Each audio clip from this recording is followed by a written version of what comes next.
যদি এই মুহূর্তে বাংলাদেশে থাকেন, তাহলে আমার মতন হয়তো আপনিও ভালো নেই। যেদিকে তাকাই শুধু মৃত্যুর মিছিল। আজকে আমি যে বিষয়ে কথা বলবো, হয়তো এটি দেখার পরে সরকার আমার বিরুদ্ধে ব্যবস্থাও নিতে পারে। জেল জরিমানাও করতে পারে। তারপরও আমি সঠিক তথ্য আপনাদের কাছে তুলে ধরব। সরকার কি লুকাচ্ছে আপনাদের কাছে? কি আপনাদের জানতে দিতে চায় না? রাস্তায় বেরোলে দুর্ঘটনার ভয়, হাসপাতালে গেলে শিশুর ভেন্টিলেটর নেই, শিশু অসুস্থ হলে টিকা নেই, আর গাড়িতে তেল ভরতে গেলে পাম্পে 5 থেকে 6 ঘন্টার লাইন। একসাথে বাংলাদেশকে এক অন্ধকারের দিকে নিয়ে যাচ্ছে। এবং আমি 6 মিনিটের পরে এমন একটি চমকপ্রদ তথ্য আপনাদের কাছে দিব, যা আপনি শুনলে অবাক হয়ে যাবেন। তাহলে চলুন আর দেরি না করে ভিডিওটা শুরু করি। বাংলাদেশে শিশুদের 10 ধরনের টিকা দেওয়া হয়: হাম, পোলিও, যক্ষ্মা, diphtheria, tetanus, হ্যাপিং ক্যাশি, hepatitis B, heap, নিউমোক্কাকাল, rotavirus এবং জাপানিজ এনসেফ্যালাইটিস। প্রতি বছর প্রায় 10 লক্ষ নবজাতক ও শিশুকে এই টিকাগুলো দেওয়া হয়। টিকা দেওয়া হয় জন্মের 6 সপ্তাহ থেকে 15 মাস বয়স পর্যন্ত নির্ধারিত সময়সূচি অনুযায়ী। দেশের 13,500 কমিউনিটি ক্লিনিক ও হাসপাতালে প্রশিক্ষিত স্বাস্থ্যকর্মীরা টিকাদান কর্মসূচি পরিচালনা করে। যখন কোনো এলাকায় 95-এর বেশি শিশু টিকাপ্রাপ্ত থাকে, তখন হাম ছড়ায় না। কিন্তু টিকাদান বন্ধ থাকায় এখন প্রচুর সংখ্যক টিকাপ্রাপ্ত শিশু হাসপাতালে ভর্তি হচ্ছে, যাদের শরীরে রোগ প্রতিরোধ ক্ষমতা নেই। বাংলাদেশের শহর ও গ্রামে অত্যন্ত ঘনবসতি, স্কুল মাদ্রাসা খুলে যাওয়া এবং ঈদযাত্রায় মানুষের ব্যাপক চলাচল ভাইরাসটি দ্রুত ছড়িয়ে পড়তে সহায়ক হয়েছে। রাজশাহী মেডিকেল কলেজের হাসপাতালের একটি ওয়ার্ডে 12টি শিশু এই মাসে প্রাণ হারিয়েছে। সবগুলোর কারণ ছিল হাম। ঢাকা মহাখালী সংক্রমক ব্যাধি হাসপাতালে শুধু মার্চ মাসেই মারা গেছে 21 শিশু। গত বছর একই সময়ে এই হাসপাতালে ভর্তি ছিল 69 জন। এই বছর 560 জনেরও বেশি। ময়মনসিংহে 105 শিশু ভর্তি, মারা গেছে 5 জন। ঢাকা শিশু হাসপাতালে মারা গেছে আরও 6 জন। সারা দেশে আক্রান্তর সংখ্যা পেরিয়েছে 1,500। নিহত শিশু কমপক্ষে 38 থেকে 46 জন। কিন্তু প্রশ্ন হলো, হাম কি নতুন রোগ? না। হামের টিকা নেই? আছে। তাহলে শিশুরা মারা যাচ্ছে কেন? উত্তর পেতে হলে আমাদের একটু পেছনে যেতে হবে। ২০২৩ সালে বাংলাদেশে হামের টিকা কভারেজ ছিল ৯৬% উপরে।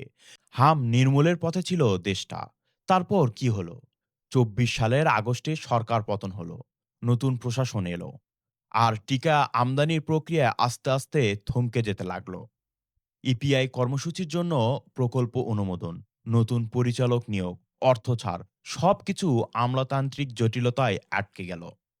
স্বাস্থ্যমন্ত্রী সর্দার সাখাওয়াত হোসেন নিজেই স্বীকার করেছেন যে টিকার সংকট আছে।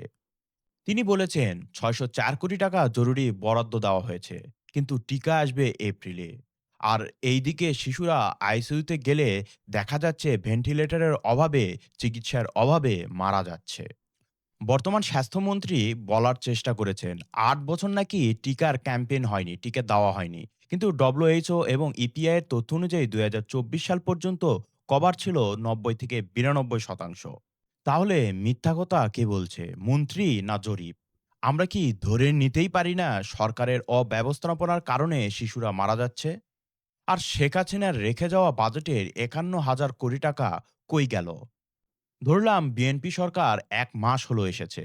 কিন্তু ইউনূস সরকার কি করেছে? ইউনূস সরকারের অথর্ব স্বাস্থ্য উপদেষ্টা কি করেছে? তাকে কি কাঠগড়ায় দাঁড় করানো উচিত হবে না? বর্তমান স্বাস্থ্যমন্ত্রী, উনি কি মিথ্যা কথা বলে শুধুমাত্র রাজনৈতিক উদ্দেশ্য হাসিল করতে চাচ্ছে? আপনারা একটু ভাবুন, ২০২৩ সালের পর থেকে কোনো বিশেষ হাম ক্যাম্পেইন হয়নি। মানে বছর ধরে লক্ষ লক্ষ শিশু আনভ্যাকসিনেট থেকে গেছে। হাম এই সুযোগটাই নিয়েছে। আর জীবন দিতে হচ্ছে আপনার আমার ঘরের আলো সেই ছোট্ট শিশুকে। কিন্তু এই গল্প এখানেই শেষ নয়। পরের অংশে আসছে ঈদযাত্রা সেই সংখ্যা, যা শুনলে আপনি হয়তো বিশ্বাসই করতে পারবেন না। নৌ সড়ক ও রেলপথ রক্ষা জাতীয় কমিটির পর্যবেক্ষণ অনুযায়ী ২০২৬ সালের ঈদ উল ফিতরে বৃহত্তর ঢাকা থেকে প্রায় ১,৭২,৭০,০০০ মানুষ গ্রামের পথে রওনা হয়েছেন। এর মধ্যে শুধুমাত্র ঢাকা মহানগর থেকে বাড়ি গেছেন প্রায় ১ কোটি মানুষ। ১৪ মার্চ থেকে ২৮ মার্চ ঈদ উল ফিতরের ছুটি, পরিবারের কাছে ফেরার সময়। কিন্তু যাত্রী কল্যাণ সমিতির তথ্য বলছে এই ১৫ দিনে সড়ক, রেল ও নৌপথ মিলিয়ে ৩৭৭টি দুর্ঘটনায় ৩৯৪ জন মানুষ মারা গেছেন। আহত হয়েছেন ১২৬৮ জন। একটা মর্মান্তিক ঘটনার কথা বলি। ২৫ মার্চ রাজবাড়ীর দৌলদিয়া এলাকায় একটি যাত্রীবাহী বাস পদ্মায় ডুবে যায়। ২৬ জন মানুষ মারা গেছেন। এর মধ্যে শিশুও ছিল।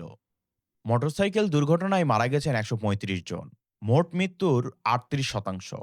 এবারের ঈদ উল ফিতরে ঘরমুখ যাত্রীদের কাছ থেকে অতিরিক্ত ভাড়া আদায়ের নৈরাজ্য গত ২০ বছরের সব রেকর্ড ভেঙে ফেলেছে।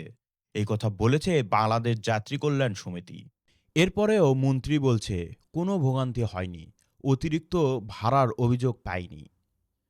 ৩৯৪ জনের লাশের সামনে এই কথা বলা, এটাই হয়তো সবচেয়ে বড় ব্যর্থতার প্রমাণ। আর এই সংকটের সাথে যুক্ত হয়েছে আর একটা সংকট, যেটা প্রতিদিন সকালে আপনার দরজায় কড়া নাড়ছে।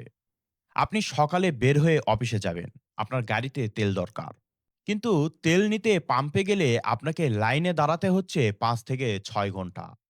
এরপর যখন আপনি তেল পাবেন তখন মাত্র ৩০০ টাকার তেল পাবেন। পঞ্চগড়ে মানুষ তেল না পেয়ে হামলা করা শুরু করছে। উত্তরবঙ্গে ৮টি জেলায় একটানা ৯ ঘন্টা তেল সরবরাহ বন্ধ ছিল। ফরিদপুরে একটি পাম্পের ট্যাঙ্কিতে ২৮,০০০ লিটার তেল লুকিয়ে রেখে বাইরে ঝুলিয়ে দেওয়া হচ্ছে, তেল নেই। এরকম অনেক জায়গাতেই দেখা যাচ্ছে। কিন্তু ভেতরে মজুতদারি বিতরণে অব্যবস্থাপনা, আর পাম্প মালিকরা বলছে একটি চক্র সরকারকে ভুল বুঝিয়ে কৃত্রিম সংকট তৈরি করছে, এবং অনেক অসাধু পাম্প মালিকরাও এই চক্রের সাথে জড়িত। এটা কার দায়? জ্বালানি মন্ত্রী বলছে কোনো সংকট নেই, আর আপনি পাম্পের লাইনে দাঁড়িয়ে ভাবছেন মন্ত্রী আর আমি কি একই দেশে বাস করি? এখন আসছে সেই তথ্য যেটার কথা শুরুতেই বলেছিলাম। আমি এই ভিডিওর রিসার্চ করতে গিয়ে একটি রিপোর্ট পাই, হিউম্যান রাইটস সাপোর্ট সোসাইটি আর অধিকারের রিপোর্ট। সেখানে লেখা আগস্ট ২৪ থেকে জানুয়ারি ২৬ পর্যন্ত ১৭ মাসে রাজনৈতিক সহিংসতায় নিহত হয়েছে কমপক্ষে ১৯৫ থেকে ৩২৮ জন মানুষ। আহত হয়েছে ৯,০০০-এর বেশি। আর মব ভায়োলেন্সে মানুষকে পিটিয়ে পুড়িয়ে মেরে ফেলার ঘটনায় প্রায় প্রাণ গেছে ২৫৯ জনের।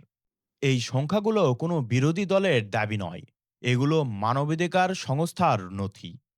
এবং এই তথ্যটা বুঝতে হলে পরের অংশটা মনোযোগ দিয়ে দেখুন। সবচেয়ে গুরুত্বপূর্ণ তথ্য হলো এই সহিংসতার ভেতরের চিত্র। আইন ও সালিশ কেন্দ্রের তথ্য অনুযায়ী ২০২৬ সালের প্রথম ৩ মাসে ৩৬ জন রাজনৈতিক সহিংসতায় নিহত হয়েছেন। মার্চ মাসেই ২০ জন। আর এই ২০ জনের মধ্যে ১৬ জনই মারা গেছেন বিএনপি এবং তার অঙ্গ সহযোগী সংগঠনের নিজেদের মধ্যে কোন্দলে। মানে মোট রাজনৈতিক হত্যার ৭২% বেশি হচ্ছে দলের ভেতরেই। এলাকার আধিপত্য, টোল আদায়, প্রপার্টি দখল, চাঁদাবাজি, এই কারণেই নিজের দলের মানুষকেই মারা হচ্ছে।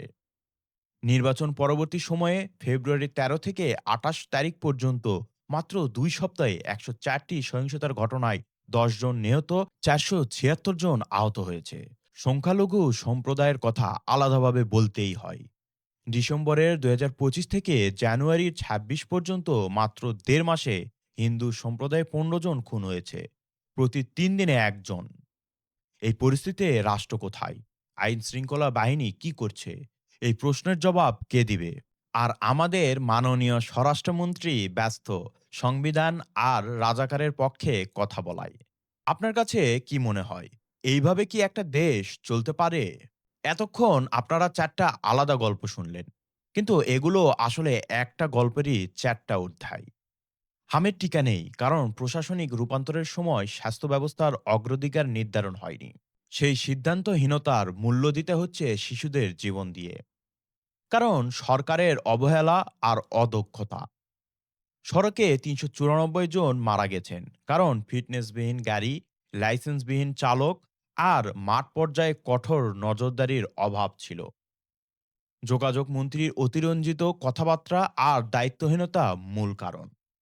পাম্পে তেল নেই কারণ বৈশ্বিক সংকটের পাশাপাশি ভেতরের মজুতদারি ও বিতরণ ব্যবস্থার দুর্বল নিয়ন্ত্রণ। সরকার যদি একটু মনোযোগ দিত, তাহলে হয়তো তেলের কোনো সংকট তৈরি হতো না।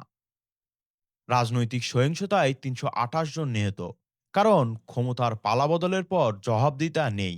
দলীয় নিয়ন্ত্রণ শিথিল, মব মানসিকতা আস্তে আস্তে প্রতিষ্ঠিত হচ্ছে। এতক্ষণ সব সমস্যার কথা বললাম, তবে এখন বলবো সমাধানের উপায়। হামের ক্ষেত্রে হামের সংস্পর্শে এলে সঙ্গে সঙ্গে আক্রান্ত ব্যক্তিকে আলাদা করুন, কারণ হাম বাতাসের মাধ্যমেও ছড়ায়। শিশুর জ্বর, র্যাশ বা চোখে লাল দেখলে দেরি না করে নিকটস্থ হাসপাতালে যান। আর যেহেতু এই মুহূর্তে টিকা নেই, সতর্কতায় একমাত্র ঢাল। অসুস্থ কারো কাছ থেকে শিশুকে দূরে রাখুন, এবং লক্ষণ দেখা দিলে এক মুহূর্ত দেরি নয়। টিকা এপ্রিলে আসছে, কিন্তু এর পাশাপাশি অবিলম্বে বিশেষ ক্যাম্পেইন চাই।